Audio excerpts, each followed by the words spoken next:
बिस्मिल्लाहिर्रहमानिर्रहीम अस्सलाम वालेकुम डियर स्टूडेंट, कैसे आप सब लोग। मैं उम्मीद करती हूँ ठीक ठाक होंगे। बहुत बड़ा मसला चल रहा है कि पेपर किससे लेने हैं। एनटीएस वालों ने लेना है, एनईए वालों ने लेना है। बहुत से कमेंट्स आए हुए हैं। मेरी बात सुने, गौर से मेरी बात सुने। किसी को भी नहीं पता कि पेपर किसने लेने हैं। एनटीएस वालों को ज़्यादा तो सुनने में यही आया कि एनटीएस वालों ने पेपर लेने हैं, लेकिन बेटा फर्स्ट टाइम एनटीएस के होल्ड में पेपर जा रहे हैं बोर्ड के। किसी को भी नहीं मालूम कि पेपर कैसा बनना है, कैसा पेपर आएगा, टफ़ आएगा, इजी आएगा। ये तो जब हम अपेयर होंगे एग्ज़ाम में तभी पता चलेगा कि जो है ना पेपर पैटर्न क्या है। लेकिन मैं पर्सनली आपको यही कहूँगी कि एनटीएस वालों को भी पता है कि बच्चों ने तैयारी कहाँ से की है, हमने पेपर कहाँ से बनाना है, हमने इतना टफ़ देना है या नहीं देना है, बच्चे पास कितने करने हैं कितने नहीं करने, ये उनको भी सोच समझ होगी। अल्लाह की ज़ात पे आपने भरोसा रखना है और अपनी तैयारी आप जारी रखें, ठीक है। अपनी फुल तैयारी रखें, जहाँ से मटेरियल मिलता है ना आप याद करें। आप अल्लाह की ज़ात पे भरोसा करके ना आप तैयारी करते रहें। अपनी पूरी जो पास पेपर मिलते हैं, नोट्स मिलते हैं, बुक कंप्लीट जहाँ से होती है ना तैयारी आप करें। परेशान नहीं आपने होना। इंशाल्लाह आपकी मेहनत ज़रूर रंग लाएंगे, आप अच्छे नंबर से ज़रूर कामयाब होंगे। और अगर आप यही सोचते रहेंगे कि एमसीक्यूज़ कहाँ से आने, पेपर कहाँ से बनेगा, एनटीएस या एनईबी को जो मर्ज़ी पेपर हमारा ले, लेकिन हमें जो है ना अपनी तरफ से फुल प्रिपरेशन हमने करनी है, ठीक है। आउट ऑफ सिलेबस कुछ भी नहीं आएगा। ओके हो गया। और दूसरी बात मैंने आपसे डिस्कस करनी थी कि आप लोग मेरी वीडियो वॉच क्यों नहीं कंप्लीट करते। मेरी वीडियो वायरल इसलिए नहीं हो रही क्योंकि आप मेरी वीडियो कंप्लीट वॉच नहीं करते। आप मुझे बता दें कि मैडम आप सही नहीं पढ़ाते, मैं यूट्यूब छोड़ दूँगी, मैं आपको नहीं पढ़ाया करूँगी। मेरी वीडियो लंबी होती है क्योंकि मैं आपको ज़्यादा इन्फॉर्मेशन देना चाहती हूँ। मैं ये वीडियो शॉर्ट भी बना सकती हूँ, थोड़ा सा आपको समझू के जा सकती हूँ, लेकिन मैं चाहती हूँ आपको डीपली अच्छे तरीके से हर चीज़ समझ आनी चाहिए, ठीक है। मेरा मकसद ये है कि ना आपका वक्त ज़ाया हो ना मेरा वक्त ज़ाया हो। जो चीज़ आप करें अच्छे तरीके से करें, ठीक है।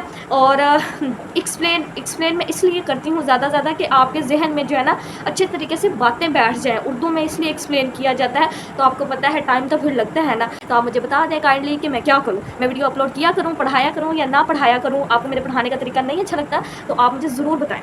अच्छा, लास्ट टाइम जो है ना मैंने 5 आपको इंपॉर्टेंट क्वेश्चन कराए थे ग्रुप ए के, आपको याद होगा, प्रीवियस वीडियो आप जाके देखें जिन्होंने नहीं देखी।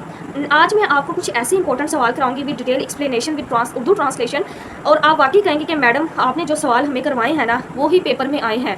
मैं आपको गारंटी के साथ कहती हूँ कि एनईबी वालों का पेपर है या एनटीएस वालों का पेपर है, उन्होंने बनाना तो बुक से ही है ना। कुछ जो है ना क्वेश्चन वगैरह थोड़े से डिफिकल्ट कर देंगे, अपने तरीके से कर देंगे, लेकिन आप पॉजिटिव सोचें, पॉजिटिव थिंकिंग रखें, इंशाल्लाह सब अच्छा ही होगा। आपको ऐसे सवाल करवाए जाएंगे, फ़ौरन से आपको याद भी हो जाएंगे। और तकरीबन ग्रुप ए में 20 से 22 सवाल है, जस्ट 20 से 22 सवाल ये आपने कर लेने हैं। आपके शॉर्ट, एमसीक्यूज़, लॉन्ग, सारा कुछ आपका इसमें हल हो जाएगा। 5 सवाल हो गए हैं, ठीक है। आज हम करेंगे 6 क्वेश्चन। छठा question, discuss community assessment wheel, most important. Community assessment जो है ना ये शॉर्ट डेफिनेशन भी पूछी जा सकती है और पूरा व्हील यानी लॉन्ग भी हम इसको जो है ना वो भी क्वेश्चन पूछा जा सकता है। तो इसका आंसर क्या है जी, community assessment is a process of getting acquainted with the community. Community assessment, assessment से क्या मुराद है, असेसमेंट से मुराद है रसाई हासिल होना। Community assessment is defined is a process of getting acquainted with the community, यानी कम्युनिटी के साथ वाकिफ़ रहना या कम्युनिटी का जायज़ा लेना। अक्वेंटेड का मतलब होता है जायज़ा लेना, AQUIUAINTED। अक्वेंटेड मीन्स जायज़ा लेना, वाकिफ़ होना या जांच पड़ताल करना, ठीक है। कम्युनिटी का जब हम कम्युनिटी के लोगों के साथ वाकफियत बनाते हैं, जांच पड़ताल करते हैं क्या हो रहा है क्या नहीं हो रहा, तो उसको हम कहते हैं कम्युनिटी असेसमेंट। अच्छा, ये जो कम्युनिटी असेसमेंट व्हील है ना बहुत इंपॉर्टेंट सवाल है, बार बार पेपर में आया हुआ है। तो अब इसके ऑब्जेक्टिव्स क्या हैं जी, सबसे पहले तो हमें ऑब्जेक्टिव पता होने चाहिए कि ये इतना इंपॉर्टेंट क्यों है ये सवाल। ऑब्जेक्टिव इसके ये है कि इससे हमें कम्युनिटी की जो है ना हेल्थ स्टेटस का पता चलता है, यानी कम्युनिटी में कितने लोगों का जो हेल्थ स्टेटस है ना वो कैसा है और कौन से लोग जो है डिजीज़ में होता है। अच्छा जी, इसके अलावा इसका मेन ऑब्जेक्टिव है कि कम्युनिटी में हेल्थ की नीड है भी कि नहीं है, और हेल्थ की नीड किन जगहों पे है, किन लोगों को हेल्थ की ज़रूरत है। 2 ऑब्जेक्टिव हो गए, ठीक है। Identify the health need of community, Urdu में आपको समझ आ जाएगी ना तो आप इंशाल्लाह मुझे पूरी उम्मीद है आप इंग्लिश में खुद ही जो है ना लिख सकेंगे, ठीक है। शॉर्टकट लिखना होता है, हमने पूरा उसको जो है ना प्रॉपर तरीके से नहीं ब्रीफली डिफाइन करना होता। शॉर्टकट आप लिख सकते हैं कि सबसे पहला जो पॉइंट है वो ये है कि we know that the health status of community, ठीक है। एक ऑब्जेक्टिव ये हो गया। इसके बाद to identify the health need of community, तीसरा पॉइंट जो है actual and potential community health concern, ठीक है। इसके अलावा हेल्थ प्रोटेक्शन और हेल्थ प्रमोशन सोर्सेज जो है ना ये कम्युनिटी के क्या है मेन ऑब्जेक्टिव है कम्युनिटी असेसमेंट के। अच्छा जी, कम्युनिटी असेसमेंट व्हील जो है ना, इस व्हील के जो पूरा चक्कर है, पूरा जो व्हील है, इसमें कौन कौन सी जो है ना चीज़ें शामिल हैं। इसमें सबसे पहले आ जाता है इन्वायरमेंट, फिजिकल इन्वायरमेंट। जाहिर सी बात है, एक पूरी कम्युनिटी, ग्रुप ऑफ पीपल वो किस में रह रहे हैं, वो जो है इन्वायरमेंट के अंदर रह रहे हैं, ठीक है, फिजिकल इन्वायरमेंट। दूसरी व्हील के अंदर चीज़ शामिल है एजुकेशन, ठीक है। तीसरी है सेफ्टी एंड ट्रांसपोर्ट, लोगों को जाहिर सी बात है एक जगह से दूसरी जगह जाने के लिए ट्रांसपोर्ट और सेफ्टी की ज़रूरत होती है, ठीक है। कम्युनिटी असेसमेंट व्हील के अंदर ये चीज़ शामिल है। फिर आ जाती है हेल्थ एंड सोशल सर्विसेज, सेहत, हॉस्पिटल्स वगैरह का होना, और उसके बाद आ जाता है सोशल सर्विसेज, यानी समाजी तौर पर जो भी खिदमात सेहत से मुतल्लिक होनी चाहिए ना, वो कम्युनिटी असेसमेंट व्हील में शामिल है। फिर आ जाता है कम्युनिकेशन, यानी बातचीत, लोगों के साथ नेटवर्क का होना और लेन देन किस तरह करना है, सारी कम्युनिकेशन वगैरह कम्युनिटी असेसमेंट व्हील में शामिल है। इकोनॉमिक्स, कम्युनिटी के अंदर पैसा जो है ना वो भी बहुत ज़्यादा मैटर करता है। इसके बाद आ जाता है रिक्रिएशंस मीन्स आराम और आसाइश। कम्युनिटी में इस तरह की सेफ प्लेसेस होनी चाहिए जहाँ पे जो है ना लोग आराम कर सकें, उनको आसाइशें मुहैया की जा सके। अब हम देखते हैं कम्युनिटी असेसमेंट व्हील को। ये तो हमने देख लिया था कम्युनिटी असेसमेंट व्हील किन चीज़ों के ऊपर मुश्तमिल होती है। कम्युनिटी असेसमेंट व्हील की डेफिनेशन अब क्या है, कम्युनिटी असेसमेंट की डेफिनेशन कर ली, अब हमने कम्युनिटी असेसमेंट व्हील की डेफिनेशन करनी है। दोनों चीज़ें डिफरेंट है। कम्युनिटी असेसमेंट व्हील जो है ना 3 चीज़ों से मिलकर बनता है, जिसमें सबसे पहले मल्टीपल, सब मल्टीपल्स और कम्युनिटी कोर्स शामिल है। कम्युनिटी कोर, ये भी मैं आपको बताती हूँ कि कम्युनिटी कोर किसको कहते हैं। कोर कहते हैं मरकजी हिस्से को। मल्टीपल, सब मल्टीपल्स और कम्युनिटी कोर, ये तीनों चीज़ें मिलके जो है ना क्या बनाती हैं, कम्युनिटी असेसमेंट कोर, ठीक है। core of community is its people, their theory, characteristics, norms and belief. The community assessment wheels can be used to assess any community regardless of its size, locations, resource or population characteristic. अच्छा जी, इसको आपने समझना है core of community किसे बोलते हैं, core of community heading, और उसके बाद इसको एक्सप्लेन करना है कि लोगों की जो थ्योरी होती है, हिस्ट्री होती है या करेक्टरिस्टिक्स हैं, जो भी उनकी खसूसियात हैं, जो भी उनके नॉर्म्स हैं, ठीक है। कम्युनिटी असेसमेंट व्हील उसको जो है यूज़ करता है regardless of size, of its size, locations, resources, population, यानी कम्युनिटी असेसमेंट व्हील्स इन सारी चीज़ों को इस्तेमाल करता है रिगार्डलेस, उसका कोई ताल्लुक नहीं होता इस चीज़ से कि इनका लोकेशन क्या है, लोगों के रिसोर्सेज क्या है, पॉपुलेशंस के करैक्टरिस्टिक्स क्या हैं, ठीक है। ये इसको हम बोलते हैं कोर ऑफ कम्युनिटी। अंडरस्टैंड। आपने जो है ना सबसे पहले तो कम्युनिटी असेसमेंट डेफिनेशन सिंपल कर लेनी है, उसके बाद उसके ऑब्जेक्टिव कर लेने हैं। एक लाइन की डेफिनेशन है, community assessment is a process of getting acquainted with the community. Objective कर लिए, फिर उसके बाद उसका व्हील डिस्क्राइब किया है। व्हील को आप ऐसे गोल दायरा बना के ना तो आप पॉइंट आउट कर सकते हैं कि सबसे पहला जो है ना वो क्या है। फर्स्ट ऑफ ऑल पे आ जाता है इन्वायरमेंट, ठीक है, फिर आ जाएगा एजुकेशन, फिर आ जाएगा सेफ्टी एंड ट्रांसपोर्ट। तो इस तरह खूबसूरत करके ना ये देखें, ऐसे करके आपका ये सवाल बड़ा प्यारा सा ये बन जाएगा, ठीक है। हाँ, अच्छा जी, नेक्स्ट मोस्ट इंपॉर्टेंट क्वेश्चन जो है ना, define public health and describe the public health nursing. Public health पहली डेफिनेशन है पेज के पहले पेज, पहला जो हमारा बुक का पेज है ना उसके ऊपर है पब्लिक हेल्थ की definition. Public health is defined as science and art of preventing disease, prolonging life and promoting physical and mental activities through organize community effort.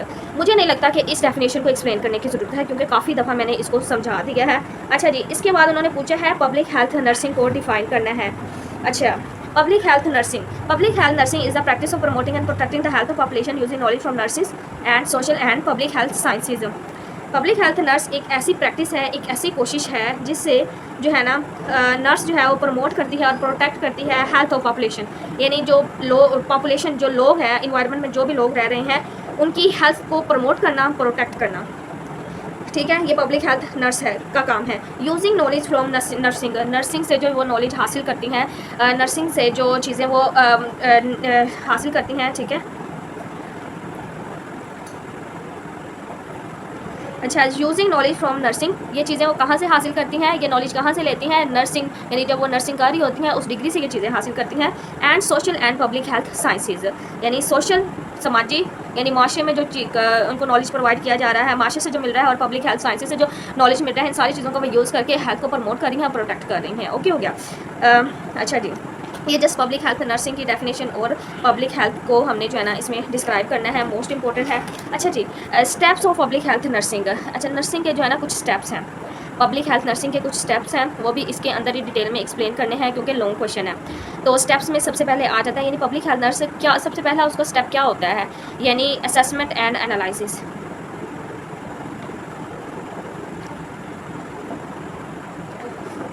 अच्छा जी, अब हम करते हैं steps of public health nursing, क्योंकि बेटा ये long question है तो इस हिसाब से हमने जो है ना इसको ब्रीफली डिस्क्राइब करना है। पब्लिक हेल्थ की डेफिनेशन कर ली, उसके बाद आपने हेडिंग देनी है पब्लिक हेल्थ नर्सिंग की, उसको एक्सप्लेन करना है, फिर आपने पब्लिक हेल्थ नर्सिंग के जो है ना स्टेप्स भी लिखने हैं। स्टेप्स 3-4 स्टेप्स हैं, कोई मुश्किल चीज़ नहीं है इसमें।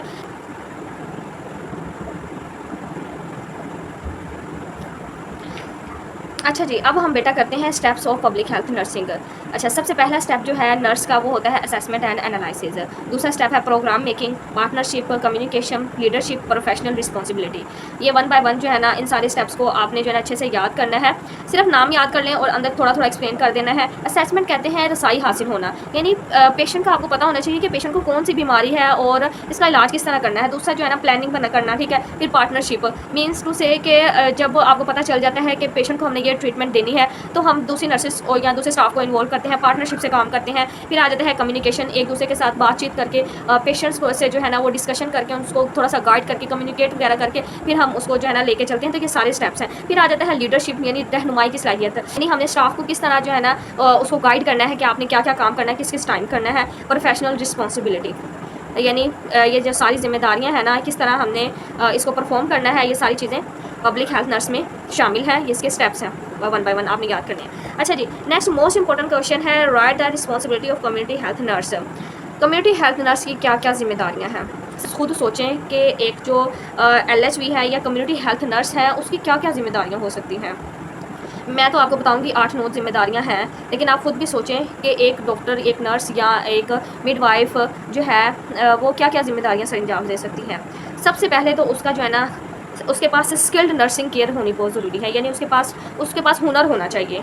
वो ऐसे ही नर्स नहीं बन गई, उसको सारा काम आना चाहिए, स्किल्ड उसमें होनी चाहिए, स्किल पावर उसकी अच्छी होनी चाहिए, ठीक है, मेरे हिसाब से। दूसरा पॉइंट जो है ना वो है teaching supervision family members of the house midwife. अच्छा जी, जब आपने किसी पेशेंट को ट्रीट करना है ना, तो उसको आपने ऐसे ही नहीं फटाफट से जो है ना वो ट्रीटमेंट अप्लाई कर देना, उसको आपने थोड़ा सा गाइड करना है, टीचिंग मेथड उसको जो है ना उसके ऊपर अप्लाई करना है, ताकि उसको भी समझ आए कि मेरे साथ ये हो रहा है। ये नहीं कि डायरेक्ट आप उसको कुछ बताए बगैर ही कर रहे हैं उसके साथ काम जो मर्जी गधों की तरह, तो वो तो कंफ्यूज हो जाएगा और परेशान हो जाएगा कि मेरे साथ क्या कर रहे हैं। आपने उसको जो है ना गाइड करना है, इन्फॉर्मेशन देनी है, ठीक है, टीचिंग सुपरविजन करनी है उसकी। फिर तीसरा पॉइंट आ जाता है शी में prescribe the treatment for minor alignment in emergency में अगर कोई डॉक्टर नहीं है तो एक मिडवाइफ या LHV की क्या जिम्मेदारी होगी, वो वेट करेगी कि डॉक्टर कब आएगा, कब आके इसको जो है मेडिसिन लिखेगा और क्या आगे प्रोसीजर करेंगे।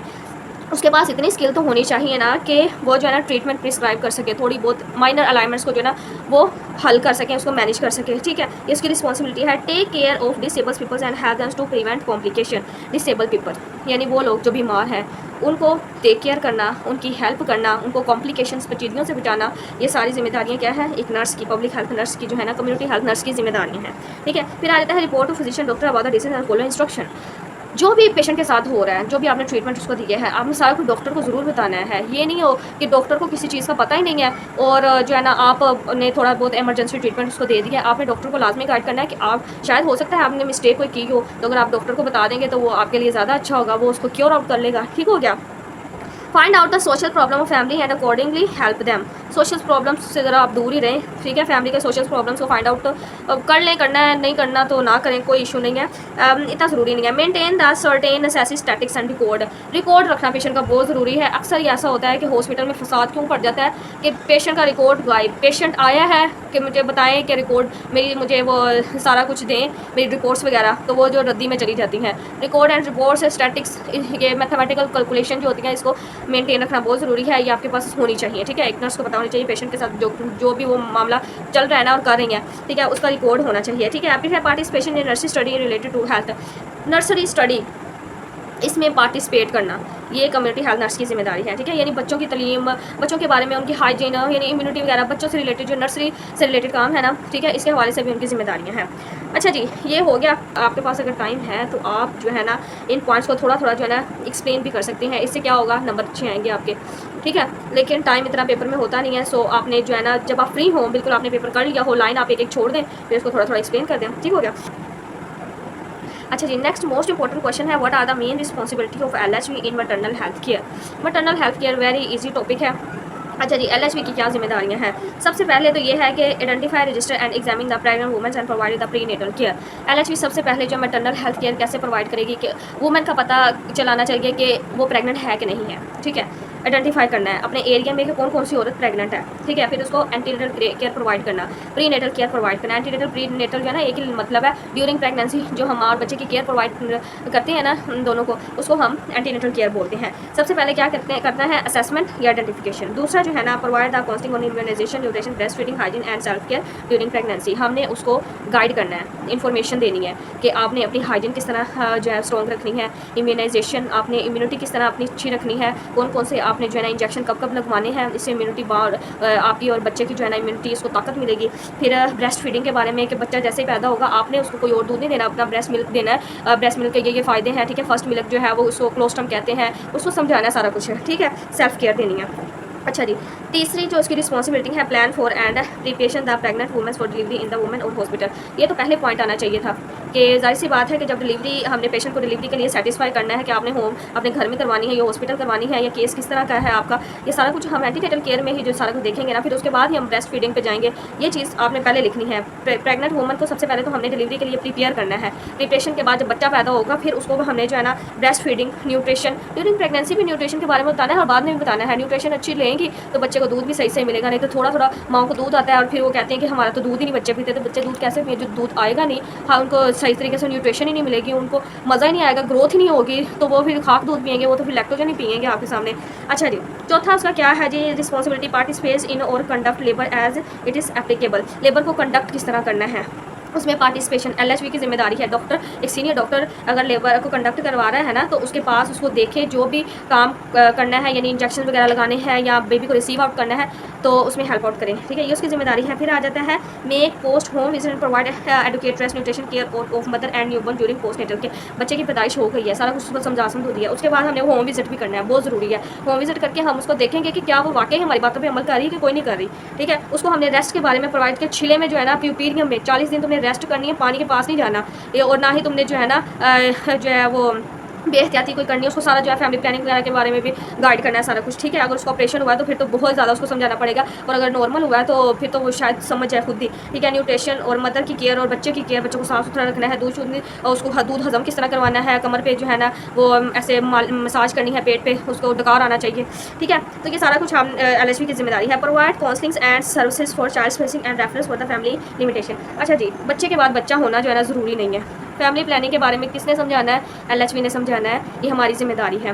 कुछ औरतें नहीं समझती, जो नहीं समझती वो अपना बेड़ा गर्क खुद करती हैं, ठीक है। तो हमारा फ़र्ज़ है हम समझाएं ताकि माँ भी सही रहे, बच्चा भी सही रहे। बच्चे में भी जो है ना खुराक की कमी, गुर्बत आगे मुल्क में इतनी ज़्यादा है, तो माँ के अंदर भी न्यूट्रिशन की कमी हो जाती है, एनीमिया, पता नहीं क्या क्या हो रहा है, लेकिन वो जो है ना नॉलेज नहीं है कि हमने बर्थ स्पेस कैसे फैमिली प्लानिंग करनी है और बच्चों में जो है स्पेसिंग किस तरह करनी है। अच्छा जी, फिर आ जाता है high risk case the next levels of health facility. अच्छा जी, अगर आपको प्रेगनेंसी में कोई हाई रिस्क फैक्टर लग रहा है ना, बच्चे ने मुकोनियम पास आउट कर दिया है, ठीक है, मोशन कर दिया, हाई रिस्क फैक्टर है, उसको हम फटाफट रेफर करें। बिल्कुल 1 मिनट भी नहीं आपने सोचना, टाइम नहीं वेस्ट करना। ये भी पॉइंट पहले आना चाहिए था। उसके बाद जो है ना ये पोस्ट नेटल केयर वाला होना चाहिए था, लेकिन आप देख लीजिएगा जिस तरह आपको याद हुए ना वैसे वैसे आपने कर लेना है। नेक्स्ट मोस्ट इंपॉर्टेंट क्वेश्चन है chain of reference and function of first level care facility. अच्छा जी, चेन ऑफ रेफरल किसे कहते हैं? The act of setting patients from one health care provider to another health for additional health care services.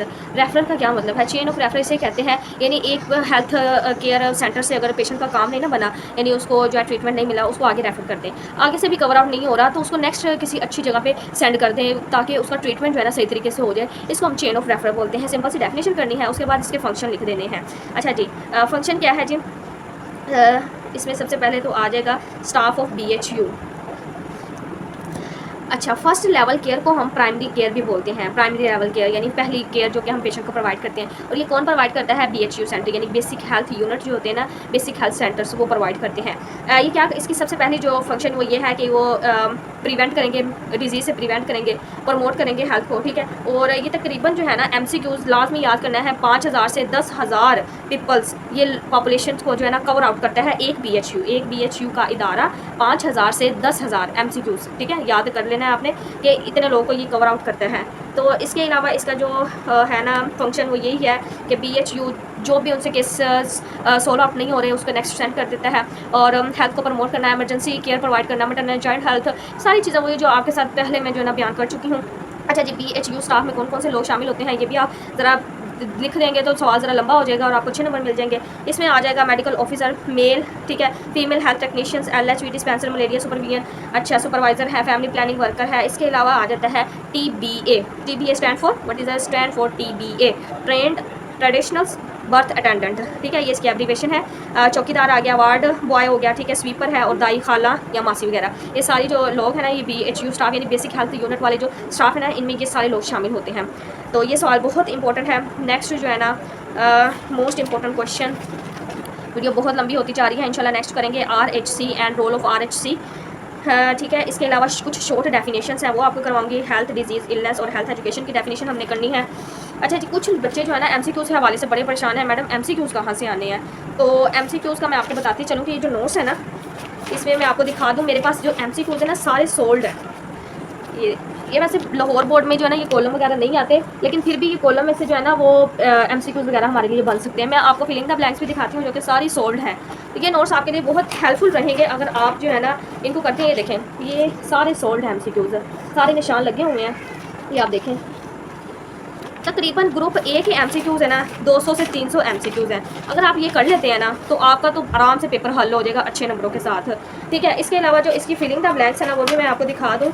जो वो students जो क्या कहते हैं जिनके पास शॉर्ट टाइम है और वाकई वो अच्छे नंबरों से पास होना चाहते हैं, तो उनको मैं यही सजेस्ट करूँगी कि आप इन नोट्स से तैयारी करें अच्छे तरीके से। ये सारे नोट्स आप कर लें ABCD, ठीक है, और साथ साथ इंग्लिश के भी जस्ट पास पेपर नोट्स वगैरह से तैयारी करें, तो बहुत अच्छा जो है ना आपका रिजल्ट आएगा, अच्छे अच्छे नंबर आपके आ जाएंगे आराम से। ये आप देखें, ये सारे जो है ना ये फिलिंग द ब्लैंक्स है, सारी सोल्ड है। आपको कोई मतलब टेंशन नहीं होगी ये नोट्स लेके कि मैडम हमने जो है ना ढूंढ के MCQs लगाने हैं, हमें मिल नहीं रहे, हमारी हेल्प करें, ठीक है। ये सारा कुछ जो है ना आपको नहीं कहना पड़ेगा, सारा कुछ सोल्ड है, MCQs लगे हुए हैं, तो आप क्यों लेट करें, क्यों डिले कर रहे हैं। इंशाल्लाह जो है ना मिलते हैं नेक्स्ट वीडियो में, तब तक के लिए अल्लाह हाफिज़। आपको बाय करने का तरीका भी बता चुकी हूँ कि चैनल की प्रोफाइल पे नंबर है, तो आप वहाँ से ऑर्डर कर सकते हैं easily. Thank you so much.